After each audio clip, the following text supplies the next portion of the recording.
Bonjour, bienvenue sur le plateau de KTO pour ce nouveau numéro de Face aux chrétiens en partenariat avec le journal La Croix, Radio Notre-Dame et RCF. Notre invité cette semaine est Philippe Louis, président de la CFTC, syndicat chrétien. Pour vous interroger cette semaine, Philippe Louis, Nathalie Birchem du journal La Croix, Louis Dauphren pour Radio Notre-Dame et Romain Mazenot pour RCF. Bonjour. La CFTC a pratiquement un siècle. Elle s'inscrit dans ce que l'on appelle la doctrine sociale de l'Église. L'Église qui a un nouveau pape, qui veut manifestement placer son pontificat sous le signe de la pauvreté et de la charité. Il ne s'est pas exprimé jusqu'à présent sur la crise économique, sur la mondialisation, le capitalisme, ce qu'avait fait Benoît XVI. Mais en tant que syndicaliste chrétien, et j'insiste sur ce mot, qu'est-ce que vous attendez de l'Église? Qu'est-ce que vous attendez du pape? Alors, ce qu'il faut déjà voir, c'est que l'Église a toujours joué un grand rôle sur la condition des travailleurs. Dès le XIXe siècle, les papes qui se sont succédés ont toujours œuvré justement pour que cette condition s'améliore. Donc on est dans cette continuité. Pape François, pour nous, c'est un pape qui est vraiment en contact avec cette pauvreté, l'exclusion, avec les travailleurs. Donc ce qu'on attend de lui, c'est de continuer cette impulsion.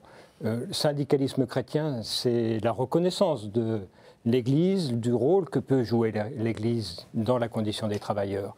Et en fait, nous, ça nous sert à nous appuyer sur ces convictions-là pour faire avancer dans l'entreprise, dans cet état d'esprit. Louis Dauphren pour Radio Notre-Dame. Quel contenu lui donnez-vous? Parce qu'on a bien entendu le pape sur les questions de charité, donc de pauvreté, de proximité avec le monde du travail, ainsi que vous le décrivez. Mais quel contenu programmatique souhaiteriez-vous? Autrement dit, est-ce qu'il y a des mesures, peut-être d'urgence ou des mesures à plus long terme, qu'il faudrait préconiser? On voit que c'est une direction à prendre. Actuellement, c'est le capital qui décide de tout et le monde du travail est obligé de s'adapter à ce que veut le capital. Non, il faut renverser la tendance. Il faut maintenant se réintéresser vraiment à la condition des travailleurs et laisser tomber un petit peu ce capital. Ne plus être vraiment au service du capital, mais remettre le capital au service des travailleurs. C'est ça qu'on attend de lui. C'est de donner cette impulsion en disant « Attendez, cette consommation effrénée, ce n'est pas la solution. Ce n'est pas la solution. Intéressons-nous aux travailleurs et voyons comment on peut organiser l'économie pour que ça profite aux travailleurs et non plus au capital. » Mais cela passe par un interventionnisme de l'État? Cela passe par quel type d'option? Question de Louis Dauphren.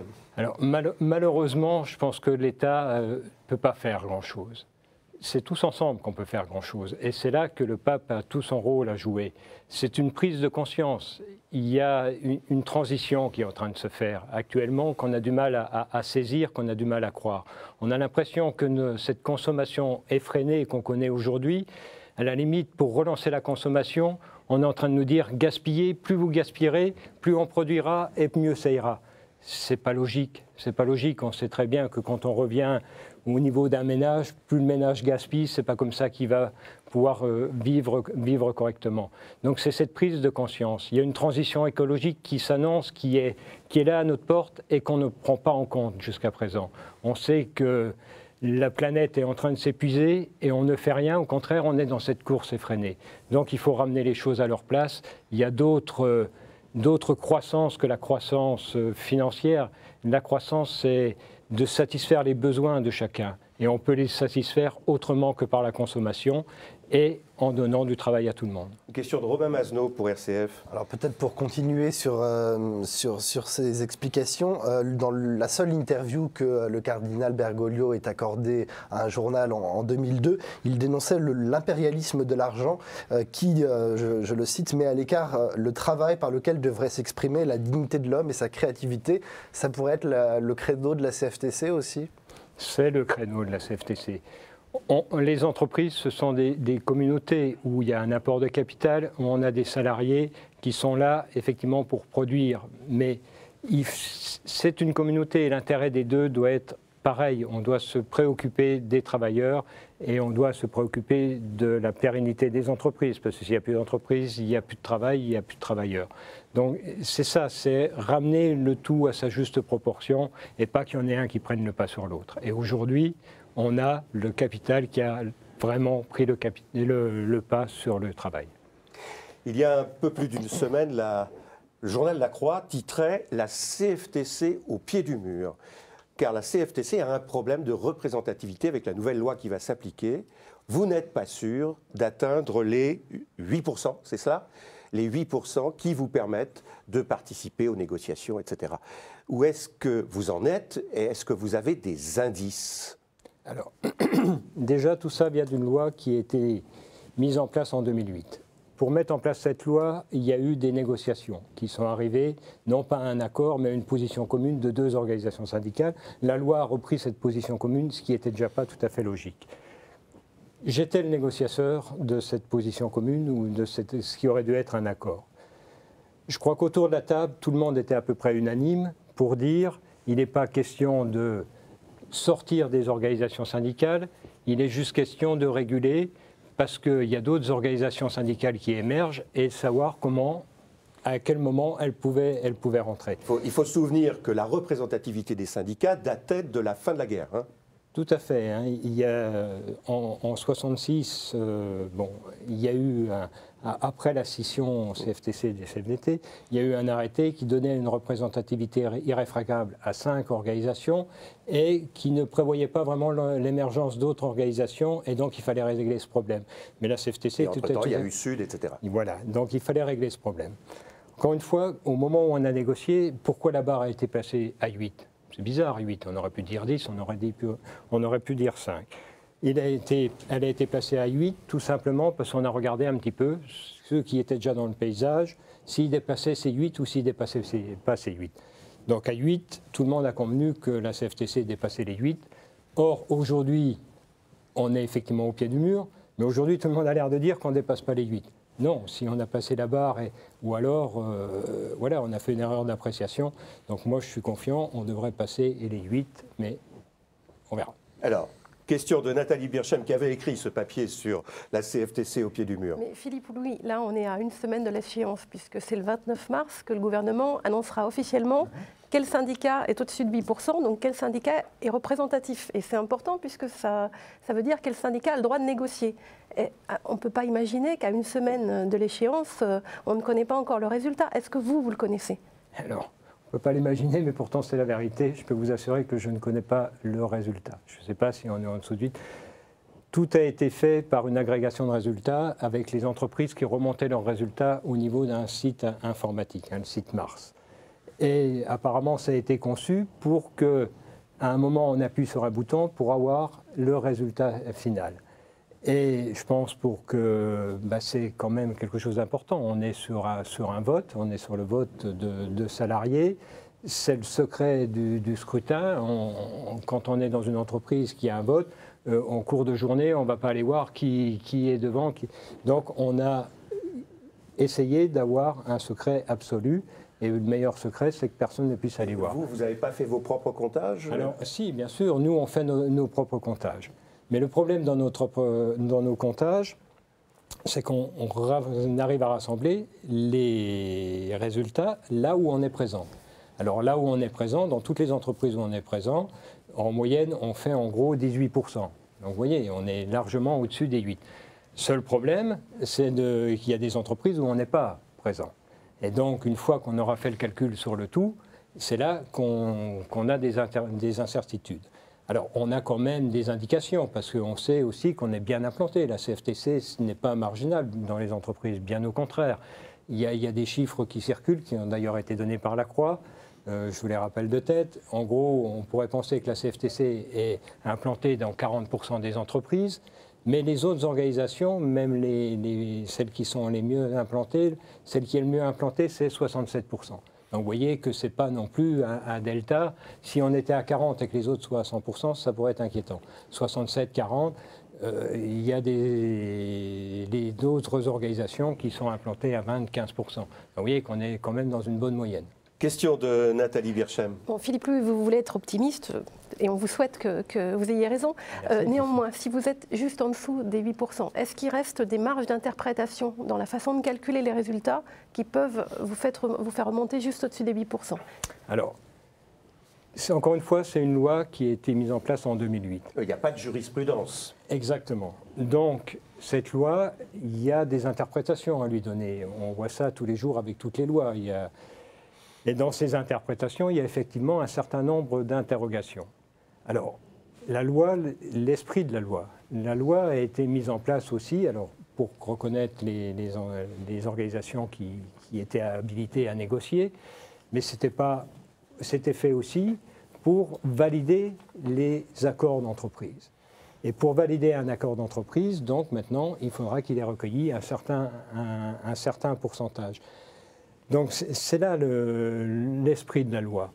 Donc à partir du moment où il faut calculer un pourcentage pour des accords, il faut être sûr que les gens qui ont voté soient intéressés par les accords. Alors dans une entreprise, c'est facile, parce que l'entreprise, on connaît les salariés de l'entreprise. Au niveau d'une branche, ça peut être un petit peu plus difficile, parce qu'il faut bien connaître le périmètre de la branche. Et au niveau interprofessionnel, là c'est encore un petit peu plus difficile, parce que l'interprofessionnel, selon les accords qu'on négocie, ne s'applique pas forcément à tous les salariés. Ce que je veux dire, c'est qu'il y a certaines entreprises qui sont hors champ de ces accords interprofessionnels. Alors, il y a la SNCF, où on le sait bien, ils ont un statut, il y a les IEG, il y a tout un tas d'entreprises. Et donc vous préconisez de sortir du comptage, des comptes, ces entreprises à statut. Alors, ce qu'on dit, c'est regarder qu'on soit sûr que ces entreprises, effectivement, soient partie prenante de ces négociations pour ne pas tromper non plus la validité de ces accords. On veut légitimer les accords, nous on veut qu'elles soient légitimées comme il faut. On ne rigole pas avec la démocratie. Question de Louis Dauphren pour Radio Notre-Dame. Est-ce qu'il n'est pas plus pertinent d'envisager qu'une centrale syndicale soit reconnue légitime dans une branche? Autrement dit, là où vous êtes présent, vous êtes reconnu légitime, là où vous êtes absent, vous n'avez pas à négocier, ou absent ou en dessous de la barre des 8, vous n'avez pas à vous prononcer en quelque sorte. Plutôt que d'avoir une vision globale du sujet, est-ce que ça n'aurait pas été plus pertinent d'avoir une version par secteur, par branche? Ça sera fait comme ça. On a donc les entreprises, là c'est facile à comprendre, on a les élections dans les entreprises.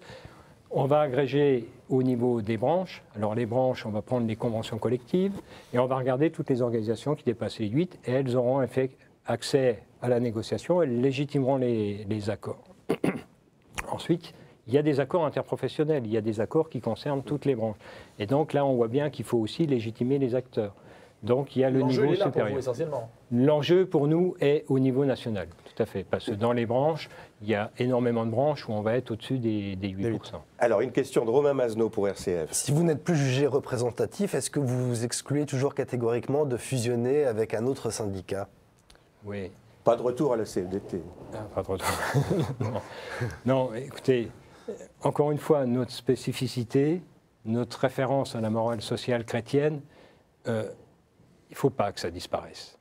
Nous sommes persuadés à la CFTC qu'il ne faut pas que ça disparaisse. Tout simplement, on en a parlé au début de l'émission, c'est important. C'est la reconnaissance du rôle de l'Église dans la condition des travailleurs.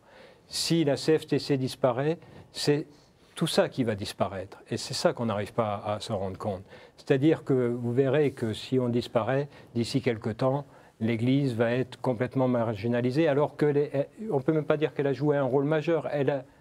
Elle seule a fait en sorte que les travailleurs soient pris en considération. C'est elle qui a amorcé. C'est ça l'enjeu de cette représentativité. Donc, même sans être représentatif, encore une fois, on l'a dit, ça va nous enlever le droit de négocier au niveau interprofessionnel. Mais ça va nous déchaîner au niveau des entreprises, au niveau des branches, tout simplement pour que tout ça soit reconnu. Aller fusionner, ça veut dire abandonner ce côté-là. Et ce côté-là, on ne peut pas l'abandonner. Question de Nathalie Birchen. Mais alors, justement, attardons-nous sur les spécificités du syndicalisme chrétien. Est-ce que vous pouvez nous rappeler ce que vous CFTC, revendiquez comme avancée spécifique CFTC? Et vous êtes un syndicat réformiste. Est-ce que vous pensez que le gouvernement ou le patronat a intérêt à votre survie? Alors, les spécificités... C'est une bonne question, hein. Non, mais le MEDEF et le gouvernement a plutôt intérêt à ce que vous franchissiez la barre. Puisque vous êtes un syndicat réformiste et qu'il y a des accords qui n'auraient pas, on va y venir pendant l'émission, mais il y a des accords qui n'auraient pas pu avoir lieu sans vous. On est tout à fait d'accord. Notre spécificité, c'est le dialogue. Le dialogue est replacer l'homme, encore une fois, au centre des préoccupations. Ça, c'est le plus important. Alors, on parle du gouvernement, on parle du MEDEF. Je pense que ceux qui ont le plus à perdre, ce sont les salariés. Et si le gouvernement et le MEDEF réagissent comme ça, c'est que quelque part, ils se disent, bon, s'ils ne sont plus là, on risque de prendre une autre direction. Et est-ce que cette direction-là est la meilleure? On voit qu'en temps de crise, les organisations syndicales qui sont le plus visibles, c'est celles qui remuent le plus. On voit bien que les syndicats contestataires prennent le pas. Les salariés souffrent, les salariés sont en colère, et quand on est en colère, on a envie de le dire, on a l'impression que ça se dit dans la rue, on a l'impression que c'est comme ça qu'on peut agir. Et on doute... Et puis c'est une tradition française aussi. Et c'est une tradition française. Et on doute que par la négociation, on puisse encore apporter quelque chose. On a l'impression que tout ce qui n'est pas acquis par la lutte est suspect, et si c'est suspect, c'est... Voilà, alors, dites-moi, vous avez rencontré François Hollande. C'est ce que dit le journal La Croix. Hein. Qu'est-ce que vous êtes dit pendant cet entretien? Il ne vous a pas donné de chiffres, il ne vous a rien dit? Non, écoutez, j'ai rencontré François Hollande officieusement. Alors maintenant, ça devient officiel. Donc l'information de La Croix était juste. Un petit peu. Oui, non, mais attendez, on va pas tourner autour du pot. Mais je pense que tous les autres leaders des organisations ont rencontré François Hollande comme moi je l'ai rencontré. Pourquoi ça n'a pas été mis sur la place publique? Ben justement pour éviter ce genre de questions. C'est bien la première fois en France qu'un secret est aussi bien gardé. Sur le résultat, oui. Ça c'est vrai. Donc comme quoi des secrets peuvent être bien gardés. C'est vrai qu'aujourd'hui, encore une fois, je vous assure que moi je ne sais pas quel sort sera réservé. En tout cas, vous ne nous le direz pas. Mais on vous croit. Louis Dauphren pour Radio Notre-Dame. Quel est le plan B si vous êtes recalé? Mais il n'y a pas. Il n'y a pas de plan B dans la mesure où qu'on passe ou qu'on soit recalé, les actions seront les mêmes. On voit bien là toute l'anxiété que ça peut provoquer dans le mouvement de se dire est-ce qu'on passe les 8% ou est-ce qu'on ne les passe pas. C'est pas vivable. On ne va pas repasser 4 années en se disant si ça se trouve dans 4 années c'est foutu. Donc il faut absolument qu'on se développe. On est convaincu encore, pour ce que je vous disais, pour ce courant chrétien, on est convaincu qu'on doit rester. Et notre avenir est entre nos mains. Donc de toute façon, le plan, c'est de dire il faut faire maintenant du développement. Il faut que dans cet intervalle de 4 ans, on progresse au minimum de 2%. Au minimum, il faut qu'on progresse de 2%. Est-ce que financièrement, vous êtes perdant si jamais vous perdez le statut? Oui, alors, on peut parler financièrement. Vous savez, les finances d'une confédération, c'est quoi? Le mouvement fonctionne sur les cotisations. Vous savez, c'est pas rien, la CFTC, c'est 140 000 adhérents. 140 000 adhérents qui font l'effort de cotiser chaque mois. 140 000 adhérents qui cotisent à peu près 100 € par an. Faites le calcul, ça fait 14 millions d'euros. C'est pas rien, c'est pas rien. Ces 14 millions d'euros, il y en a 2 qui remontent à la Confédération et il y en a 12 qui restent dans le mouvement pour faire de l'action syndicale. Et ensuite, la Confédération a effectivement un budget supplémentaire, mais ce budget, il est lié à quoi? Ce budget est lié aux administrateurs qui sont dans les organismes paritaires. Hein, Sécurité sociale, CNAF, dans les fonds de formation. Et comme vous allez perdre si vous n'avez pas la représentativité. Alors, cet argent nous sert à former nos administrateurs, à les épauler. Alors ça nous apporte aussi autre chose qui est précieux, ça nous apporte l'expertise dans tous ces domaines quand on va négocier des accords justement interprofessionnels, quand on négocie pour l'UNEDIC, quand on négocie pour les retraites, on a aussi besoin d'avoir des spécialistes. Donc nos spécialistes pour les administrateurs sont aussi nos spécialistes, les conseillers des négociateurs au niveau de ces accords. Alors certes, si on est plus représentatif, on risque de perdre ces postes d'administrateurs. Mais perdant ces postes d'administrateurs, on va perdre les finances qui nous permettaient de les former. Si on n'a plus d'administrateurs, à la limite, on a besoin de finances pour les former. Voilà, c'est ça qui va se passer. Mais encore, qu'est-ce qu'on va faire avec tout ça? Il n'y a pas d'argent public. Il y a de l'argent public sur la formation de nos délégués syndicaux.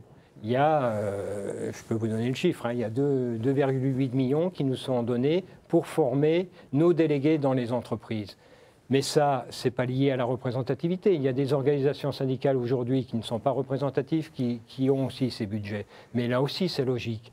Quand on a un système en France où les jeunes commencent à entendre parler de syndicats la première fois qu'ils rentrent dans une entreprise, parce que tout au long de leurs études, on ne leur parle jamais de syndicats, ils ne savent pas ce que c'est qu'un délégué. Il faut bien les former si on veut avoir un dialogue social dans les entreprises. Donc ces moyens-là, on les aura toujours, parce qu'il faut bien qu'on forme. On ne se décrète pas délégué du personnel. Il y a un certain nombre de choses à savoir, ne serait-ce que dans les procédures. Et cet argent continuera à nous être versé. Nous continuons à avoir des délégués dans les entreprises. Alors, la seule problématique qu'on va avoir, c'est effectivement la gestion de la CFTC, de la maison mère, de la Confédération. Nous avons 100 salariés. Donc, moi, je veux que ces 100 salariés ne fassent pas les frais de la perte de représentativité. Donc là, moi, je vais avoir un combat à mener. Je ne veux qu'aucun de mes salariés ne puisse faire les frais en quoi que ce soit par rapport à la perte de représentativité. Merci Philippe. Oui, donc on attendra le 29 pour savoir si la CFTC garde son statut de représentativité. Nous marquons la première pause et on se retrouve dans 1 minute 30.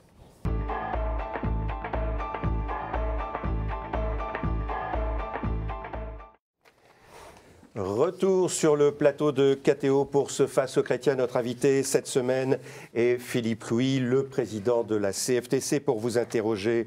Nathalie Birchem pour le journal La Croix, Louis Dauphren pour Radio Notre-Dame et Romain Mazneau pour RCF. Alors parmi les accords que la CFTC a signé, il en est un qui est d'actualité, c'est l'accord sur la flexi-sécurité, un accord qui est censé donner plus de souplesse aux entreprises et plus de sécurité aux salariés. EFO et la CGT ont défilé récemment main dans la main.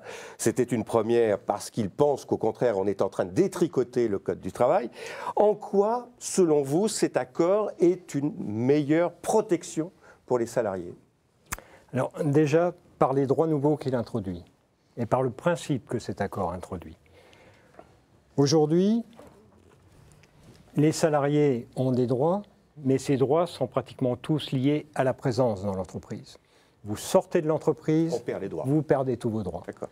Alors, notamment en matière de formation, sorti de l'entreprise, vous avez beau passer 20 ans dans une entreprise, ne jamais bénéficier de formation qui vous fasse avancer dans vos qualifications. Vous pouvez bénéficier de formations qui soient des formations d'adaptation au poste de travail, qui bénéficient plus à l'entreprise qu'aux salariés. Au bout de 20 ans, vous sortez de l'entreprise, vous n'avez plus rien. Vous êtes à la case départ, vous n'avez aucun droit. Vous êtes obligé d'aller quémander des droits. Et cet accord, en fait, introduit un compte formation qui sera propre aux salariés. Quand le salarié quitte l'entreprise, il peut faire valoir ses droits dans l'entreprise suivante. Il peut faire valoir ses droits dans sa période de chômage, il peut faire valoir ses droits pour se former. Alors certes, l'accord introduit le principe, mais c'est important d'introduire les principes. Cet accord prévoit que les fameuses heures de DIF seront déjà mises dans ce compte et pourront être utilisées. Mais l'esprit, c'est de dire, et c'est une revendication CFTC, c'est de dire les jeunes, quand ils sortent de leur formation initiale, ben, ils ne sont pas tous égaux. Et c'est redonner une chance, c'est-à-dire d'essayer de faire en sorte qu'un jeune qui sorte avec juste un bac conserve un crédit pour pouvoir lui aussi, quelques années après, parce que s'il n'a pas continué ses études, ce n'est pas toujours parce qu'il n'en avait pas la possibilité, c'est tout simplement parce que les accidents de vie, parce qu'il y a un certain nombre de choses qui ont fait qu'il n'a pas pu. Hein. Donc il faut que ce droit il puisse se conserver. Donc ça, c'est ça vraiment le plus. Et alors, il y a d'autres droits que ceux-là. On va y venir. Nathalie Birchem pour La Croix. Effectivement, il y a d'autres droits. Il y a un droit à la santé. Là, vous avez parlé de la formation. Il y a aussi une réglementation qui encadre mieux le temps partiel. Mais En contrepartie de ça, vous avez fait un compromis et il y a de nouveaux droits pour l'entreprise que la CGT et FO dénonce. En particulier, ils disent, est-ce bien normal que dans une entreprise, on demande des efforts aux salariés en termes de salaire, de temps de travail, y compris dans les entreprises où on verse des dividendes aux actionnaires. Alors, est-ce bien normal? Alors, déjà, il faut repasser les choses dans leur contexte. Ces fameux accords de maintien dans l'emploi, ce n'est pas l'accord de janvier qui les introduit. Ça existait déjà. Ça a été introduit sous le précédent gouvernement. Cet accord, au contraire, est là pour cadrer ces accords. CFTC et les autres organisations syndicales ont signé ces fameux accords de maintien dans l'emploi. Ce qui nous paraissait tout à fait anormal dans ces accords, c'est qu'il y avait un certain nombre de choses qui étaient contractuelles et qui s'appliquaient tout de suite. Et ces choses-là, c'était les efforts demandés aux salariés. Et les salariés n'avaient pas le choix que de les respecter. Par contre, derrière ça, il y avait des promesses de maintien de l'emploi, des promesses. Et ces promesses, on s'apercevait qu'elles n'étaient pas toujours tenues. On a eu le cas avec Continental à Clairoy. Et pour nous, ça, c'était inacceptable. Donc on a, dans l'accord du mois de janvier, il y a une clause, et c'est une clause pénale, qui prévoit que si l'entreprise ne respecte pas ses promesses, alors les promesses, c'est le maintien de l'emploi pendant une certaine durée, au moins égale à la durée de l'accord, elle sera condamnée pénalement à dédommager ses salariés. En gros, au niveau de Clairoy, plutôt que d'avoir 2 ans de procédure prud'homale pour réparer le préjudice subi par les salariés, c'est tout de suite prévu dans l'accord. Philippe, oui, pour être clair, est-ce qu'on se rapproche de la situation des Allemands qui ont la capacité, pendant une période de crise, de mettre leurs salariés, les chefs d'entreprise ont la possibilité de mettre leurs salariés au chômage partiel, de telle sorte que si l'activité revient, l'entreprise redémarre. Est-ce que ça va dans ce sens? Oui, ça va dans ce sens, mais ça c'était déjà possible. Le travail, le chômage partiel, ça avait déjà été introduit. Là encore, on essaye de le favoriser un maximum. En encadrant ce chômage partiel, on dit que ce n'est pas pour rester inactif, c'est pour se former. Donc là, il y a tout un tas d'accords, mais ce n'est pas encore une fois l'accord qui l'a introduit. Mais autre chose qui est introduit par rapport à ce maintien dans l'emploi, c'est une clause obligatoire maintenant aussi, une clause de retour à meilleure fortune. Ça veut dire quoi, clause de retour à meilleure fortune? Ça veut dire que dans l'accord, on est obligé de prévoir que quand l'entreprise ira mieux, on va dédommager les salariés de l'effort qu'ils ont fait. Donc l'effort qu'ils ont fait pendant la période difficile, ils doivent retrouver en contrepartie des plus à la sortie de cet accord. Nathalie Birchem, La Croix. Alors, une autre chose que les détracteurs de cet accord vous reprochent, la CGT et FO en particulier, mais aussi à la gauche du PS, c'est d'avoir favorisé la mobilité interne.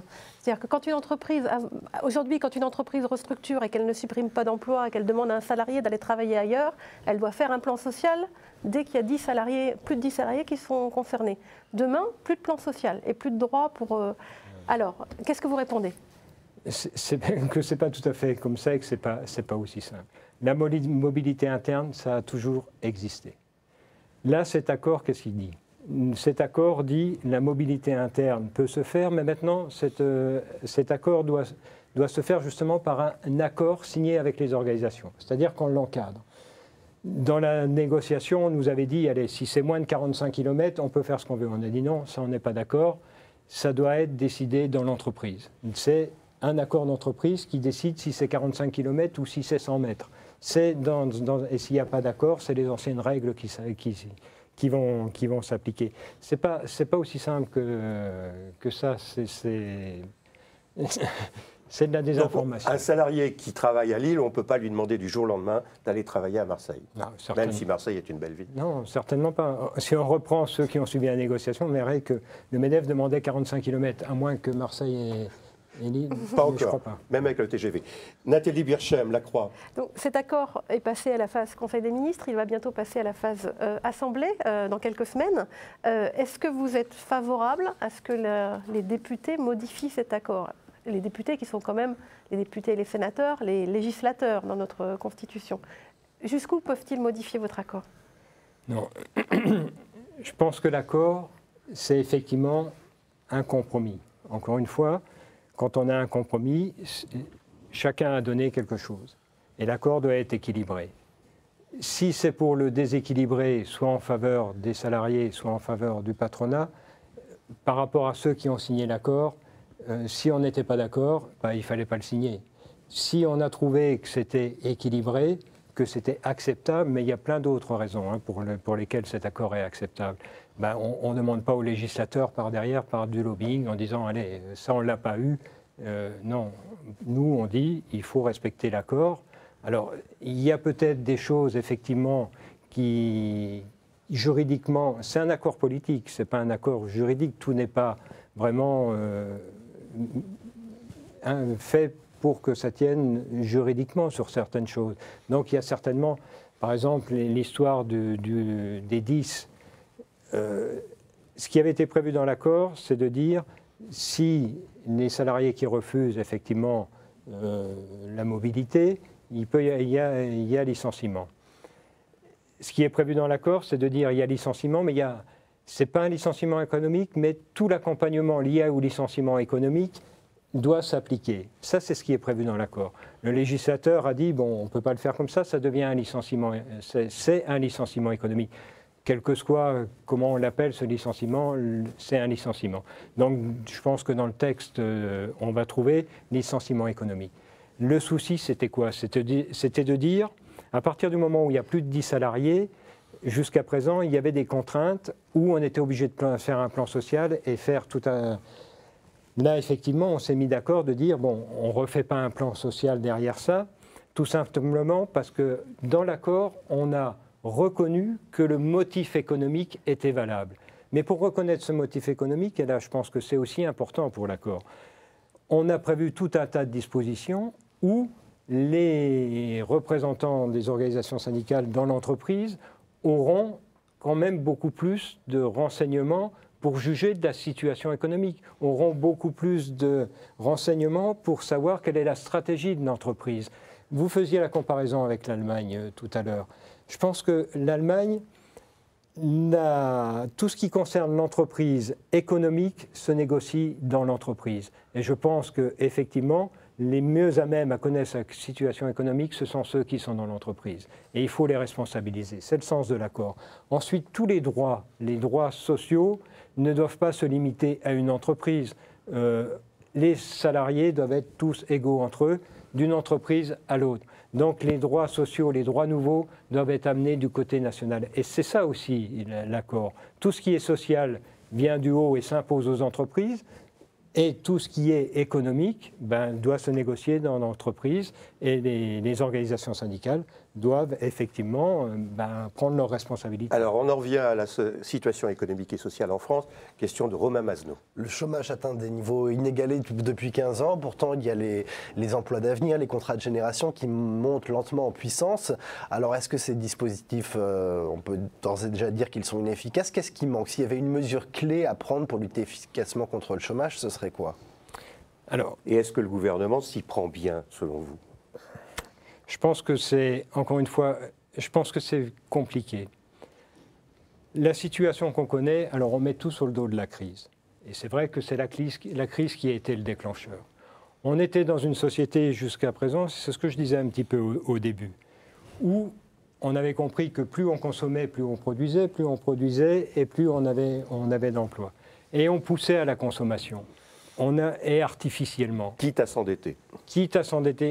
Et on consommait n'importe comment.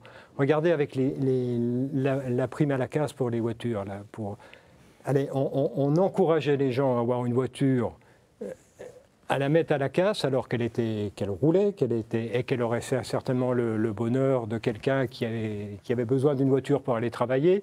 Toutes ces voitures ont été mises à la casse. D'un autre côté, on a encore fragilisé les petits garagistes qui n'avaient plus de voitures à réparer parce que tout le monde a... Et ça provoque quoi? Ça provoque une surconsommation. Alors certes, pour l'automobile, c'est bien. Et donc, aujourd'hui, on sait qu'il faut sortir de ce cercle infernal où on est... Et on sait que si on sort de ce cercle infernal, ben, fatalement, on va se retrouver avec une croissance qui va être moindre. Mais ça va s'imposer à nous, et la crise nous l'a imposé. C'est un petit peu, on se retrouve un petit peu dans la même situation qu'en 1973 avec le premier choc pétrolier. On avait l'impression que le premier choc pétrolier, c'était une catastrophe, pourquoi on nous faisait payer plus? Et on voit que tout ça, c'est ça le déclencheur. On est en train de vivre la suite de tout ça, et c'est tout ça qui a fait qu'on a fait en sorte de pouvoir donc continuer à produire, même avec un pétrole plus cher. Aujourd'hui, c'est ce même enjeu qui se produit.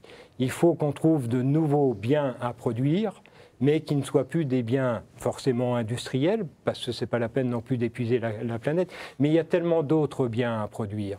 Il y a tout ce qui concerne la personne, tout ce qui concerne le service à la personne. Et tout ça peut aussi ramener de la progression et peut ramener de la croissance.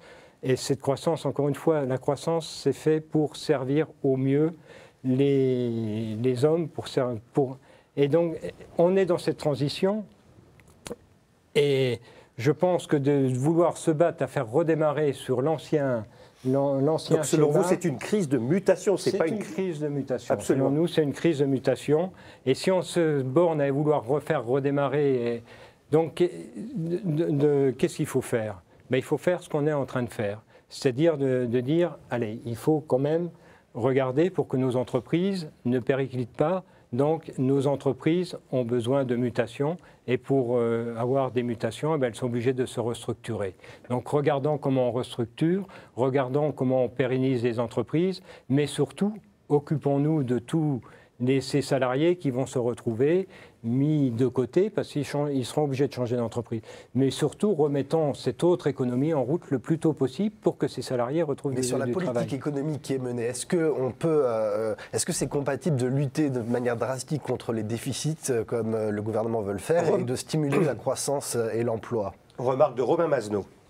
Dans quelles conditions on peut mener ces deux objectifs de front? Non, mais c'est justement là. Ce qui serait raisonnable de faire, c'est ce que je vous dis, c'est effectivement de se restructurer. Mais malheureusement, on laisse trop de monde au bord de la route. Donc si on laisse trop de monde au bord de la route, il faut le faire progressivement. Donc cette rigueur n'est pas bonne.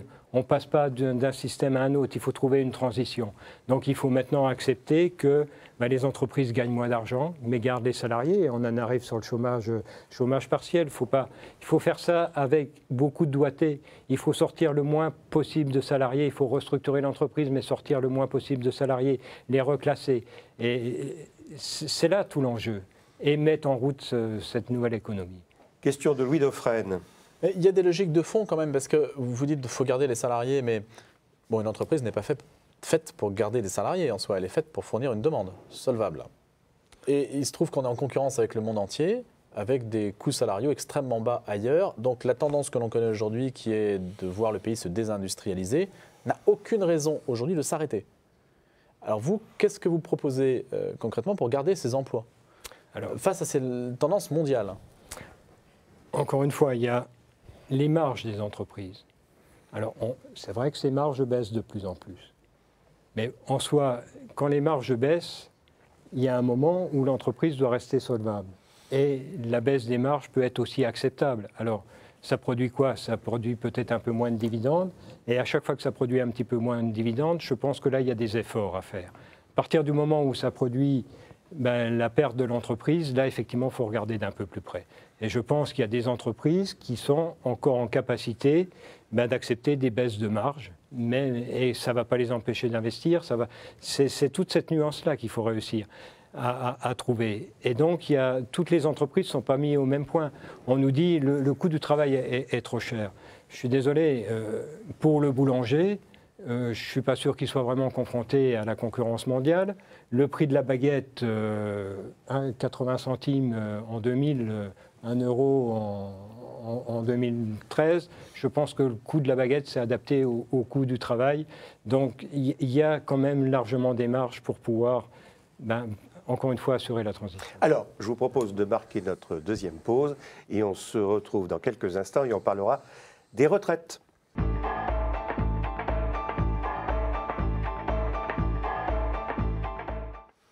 Retour sur le plateau de KTO pour ce nouveau numéro de Face aux chrétiens. Notre invité cette semaine est Philippe Louis, président de la CFTC, pour vous interroger. Romain Mazenot pour RCF, Louis Dauphren pour Radio Notre-Dame et Nathalie Birchem pour le journal La Croix qui vous pose la première question. Alors, Philippe Louis, la CFTC vient d'accepter de signer la réforme des régimes complémentaires. Dans cette réforme, vous acceptez ce qu'on appelle la désindexation temporaire des pensions. En clair, ça veut dire que le pouvoir d'achat des retraités va baisser et que vous acceptez ça. Est-ce que c'est la piste Est-ce que c'est la piste que vous allez suivre pour la réforme des régimes généraux? Et deuxième question, est-ce que vous seriez d'accord pour allonger la durée de travail des salariés dans cette réforme du régime général? Alors, déjà sur les régimes complémentaires. Le régime complémentaire est géré par les partenaires sociaux. L'AGIRC et l'ARCO. L'AGIRC et l'ARCO. On a l'obligation d'équilibrer ces régimes dans le sens où on ne peut pas dire on laisse glisser et puis on ira emprunter, parce que si on emprunte, de toute façon, on ne Donc on a décidé de désindexer. Je vais vite parce qu'il reste peu de temps. On désindexe les pensions et donc perte de pouvoir d'achat. Alors, il y a une désindexation et d'un autre côté aussi, il y a une cotisation supplémentaire. Petite, hein? Alors, petite cotisation supplémentaire, prise en charge par 60% par les entreprises, 40%, mais qui génère des droits. Donc, on va cotiser un petit peu plus, mais les futurs retraités ou les jeunes qui cotisent vont avoir des droits supplémentaires. Donc, on améliore la retraite dans quelques années. Maintenant, je veux revenir sur la désindexation. La désindexation, on l'a quand même voulu aussi pour que ça soit le plus supportable possible et surtout pour les petites retraites. Alors on peut dire ce qu'on veut, mais la désindexation sur une retraite, une petite retraite en dessous de 1 400 €, ça représente en gros 2 à 4 € par mois. Alors pas de moins, mais de manque à gagner. Donc vous voyez, 2 à 4 €, allez, il y a un effort à faire. Alors on sait que c'est pas facile. Mais bon, 2 à 4 € de manque à gagner, surtout que dans l'accord, il est quand même prévu que si la situation économique se redresse, il y aura une revoyure et on pourra toujours rattraper. Et je voudrais dire que ce n'est pas la première fois que ça se fait. Ça s'est déjà fait en 1993. Je voudrais revenir à la question de Nathalie Birchem. Est-ce que ça préfigure ce qui pourrait se passer pour l'autre grande réforme qui vous attend, c'est-à-dire la réforme des retraites, parce qu'on découvre qu'il va falloir faire une nouvelle réforme des retraites. La précédente ne suffit pas. Alors, ça préfigure déjà sur le montant et sur la désindexation. Le régime général, qui représente aussi pour les petites retraites 60-70%, devrait être valorisé cette fois-ci sans décote. Donc, allez-vous accepter une désindexation des pensions générales? Non, on ne va pas. Base. Écoutez, la CFTC, en 2003, on n'avait pas signé l'accord retraite à l'époque, tout simplement parce qu'on a déjà une revendication, c'est que la retraite minimum, pour nous, on doit arriver à la même hauteur que le SMIC. Parce que déjà le SMIC, on n'arrive déjà plus à vivre avec le SMIC, donc c'est impensable qu'un retraité puisse vivre en dessous du SMIC. Donc on essaye de tirer le maximum pour revaloriser, pour faire monter ces petites retraites. Donc on n'est pas vers une désindexation. D'accord, c'est clair, vous n'êtes pas pour une désindexation et c'est dit. Êtes-vous favorable à accepter, dans des proportions à définir, une augmentation de la durée du travail, de la durée de cotisation ou de l'âge légal? Clairement, alors, oui ou non? Là aussi, ça ne se pose pas aussi clairement. On a l'impression qu'il n'y a que ça. Or, il y a quand même une diversité de métiers et on a des salariés qui ont des métiers pénibles. Alors, toute la difficulté, c'est qu'on n'arrive pas à se mettre d'accord sur cette pénibilité. Il faut qu'on arrive à se mettre d'accord sur cette pénibilité. Donc, oui pour les uns, mais pas pour les métiers pénibles, c'est ce qu'il faut comprendre? Non, mais je vous dirais oui. Mais ça se traduit comment? Regardez aujourd'hui. Comment on fait? Et comment on fait? Mais regardez aujourd'hui comment ça se traduit. Est-ce que tout le monde part à la retraite à... Bon, maintenant c'est 61 ans? Pas du tout. Vous avez des salariés qui partent, bien que l'âge de la retraite soit à 61 ans, qui à la limite aient tout leur trimestre, qui continuent à travailler parce qu'ils sont bien dans leur emploi, parce qu'ils ont envie de progresser et parce que la fin de l'activité ce n'est pas une fin en soi et ils préfèrent garder ce lien social. Donc on voit bien que là, il y a quelque chose à faire. Mais si on comprend que ça doit être fait par le choix du salarié, on en revient à une des revendications de la CFTC, c'est la retraite à la carte. C'est-à-dire que c'est le salarié qui décide. S'il a envie de continuer à travailler, il continue à travailler. S'il a envie de s'arrêter, alors il y a des contraintes, c'est les contraintes des trimestres cotisés, parce qu'il n'y a pas de raison de faire des cadeaux à condition, bien sûr, de traiter le problème de la pénibilité. Mais quelqu'un qui, à 61 ans ou 60 ans, un an avant, déciderait de partir en ayant une décote, s'il dit « moi ça me suffit, pourquoi ne pas l'autoriser à partir ?» Philippe, il y a une troisième piste qui est de l'âge légal de la retraite. Alors, les socialistes semblent découvrir, on a entendu Henri Emmanuelli découvrir qu'on passait plus de temps sans travail qu'à travailler. Est-ce que les socialistes sont en train de se renier? Certains disent qu'il faut avancer maintenant les 62 ans tout de suite, mettre la retraite à 65 ans. Votre position, c'est... Non, mais l'âge, c'est un faux débat. Il ne faut pas mettre de limite d'âge ou un âge de départ. Je pense que 62 ans, la loi l'a mis en place, il ne faut pas aller plus loin. Il ne faut pas toucher à ça. Il ne faut plus toucher à ça. Ça, il ne faut plus le toucher parce que, encore une fois, après, on en arrive à faire des exceptions. Si on veut traiter le cas de la pénibilité, on va augmenter l'âge et on va dire non, pas cela, pas cela. Et ça, c'est incompréhensible et ça fait que les gens ne comprennent plus et ont l'impression d'injustice. Donc laissons l'âge, voyons sur la durée de cotisation, voyons l'espérance de vie, mais pas tel que c'est fait aujourd'hui, sur quelque chose de concret. Alors, question de Louis Dauphren sur les allocations familiales. Oui. Le pape jésuite, en fait, c'est un peu vous, avec vos réponses. Philippe Ier. Mais les allocations familiales, oui, la politique familiale en deux mots, parce qu'il y a une forte tension sur le sujet. Les allocations... Il faut trouver 2 milliards. Voilà, et l'idée de remettre en cause le principe d'égalité des allocations familiales. Il y avait aussi des controverses sur le quotient familial, etc. Alors qu'il y a un affrontement sociétal fort, puisque ce week-end, il y a une manifestation prévue sur les questions du mariage homosexuel qui prévoit d'ouvrir de nouveaux droits. Donc aussi l'idée de trouver de l'argent, si jamais la loi Taubira passe. Comment vous situez-vous sur ces questions-là? Alors, déjà, quand on veut toucher à quelque chose, on regarde ce que ça produit. Tout notre système, la finalité, je dirais, économiquement parlant, c'est le taux de naissance, c'est le taux de natalité.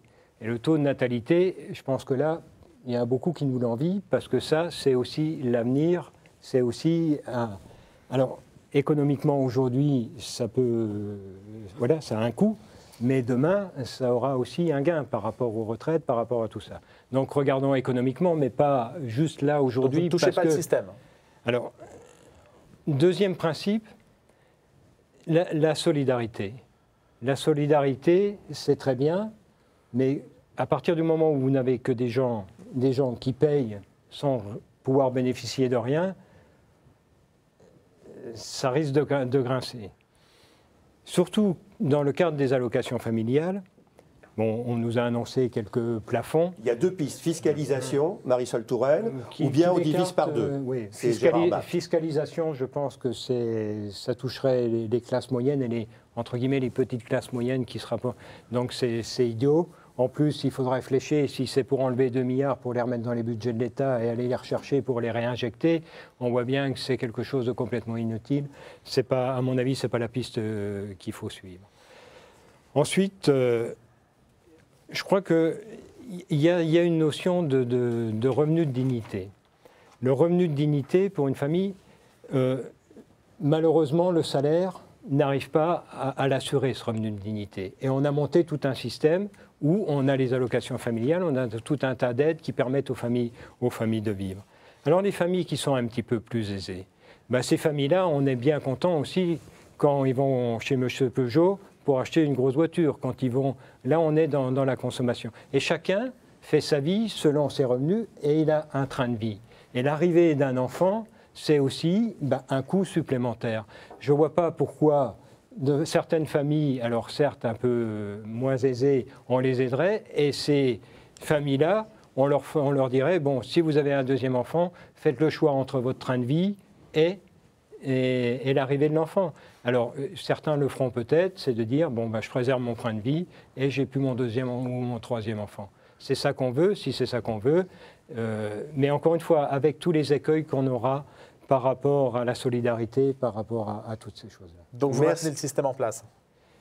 Voilà. Il faut regarder. En amont. Il faut regarder. En amont, oui, en amont. Merci Philippe Louis, président de la CFTC. Vous étiez cette semaine l'invité de Face aux Chrétiens. La semaine prochaine, nous recevrons Michèle Alliot-Marie, ancienne ministre de la Défense et de l'Intérieur, ancienne présidente du RPR, qui publie chez Plomb un livre de mémoire qui s'appelle « Au cœur de l'État ». D'ici là, passez une bonne semaine. Au revoir.